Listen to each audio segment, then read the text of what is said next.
Hi guys, and welcome to the third day of Halloweek! I have another arts and crafts for us today, and this one is quite a bit simpler than last time. So today we're making a jack-o'-lantern window cling out of tissue paper and construction paper.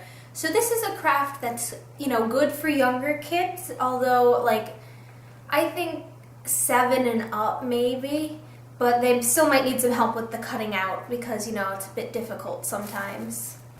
So the materials you need for this craft is a bunch of tissue paper in various colors, some pieces of black construction paper, wax paper, or you could substitute in any sort of translucent paper you have, but just sort of like a base, some scissors, glue stick, and a pencil. Okay, so that's everything you need. It's very simple. And so to start off, we are going to cut out the frame. To make the frame, you're going to want to just bend it over like this and do a nice little crease. And then you're going to cut out a border, sort of just along. This is one of those things that'd probably be good to measure out before you do, but that's a whole extra step. So it'd probably turn out better if you did. But if you're lazy like me, you can just skip over the measuring step. Okay, so now we have our frame. The next step is going to involve your wax paper or whatever you're using for your base.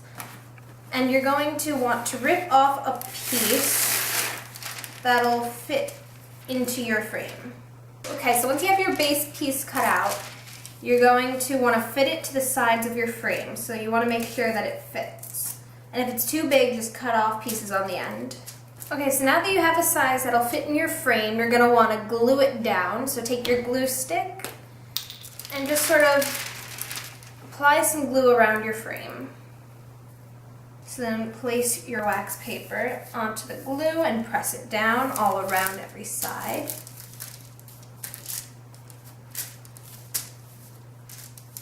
And make sure it lies nice and flat. Okay, so now you can have something like this on your front.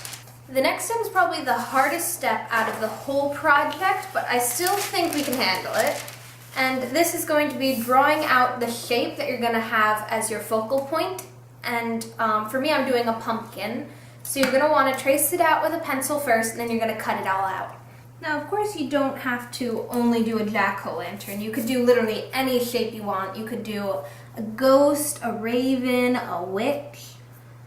Really, the options are endless with this. And you can change the colors you use for your mosaic to sort of go along with whatever craft you're doing. Like, I'm doing a pumpkin, so I'm doing very, orangey colors. Okay, and then once you have it drawn on, I want you to go ahead and cut it out.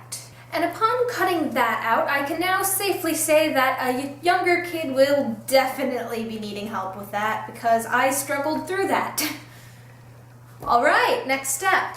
Put your shape aside for a second and go back to your frame. And so now we're coming to the fun part where you're going to cut out little shapes and sizes. It's basically a mosaic to put on your thing. I'm now realizing that it probably would have been better to do the whole mosaic part before the frame so that you wouldn't have to worry about the edges not being even. So that might be something to think about. Live and learn. Okay, so now that you have a bunch of pieces cut out, you're going to want to just get started with your mosaic, no matter any way you want. Just take a piece and glue it on. So once you have all of your pieces glued on and you've sort of cut off whatever's overlapping the edge, or if you've done the mosaic before you've done the frame, like you probably should have, you have where we are now. So now you're going to take your shape and you're going to glue it on. So make sure you put the glue on the side where you drew with your pencil marks, because then you'll have the nice neat side facing up. Sure to get glue all over, because you don't want anything coming up. So now we're going to center him and glue him on. So then this should be your final product. I'm actually very happy with how this craft came out today, so that's good. That's all for today's video. I hope you have a lovely day and have a happy third day of Halloweek. I will see you guys again tomorrow with another something. I'm not sure what it is yet. I have it planned, but I can't remember right now. So I will see you tomorrow. Bye!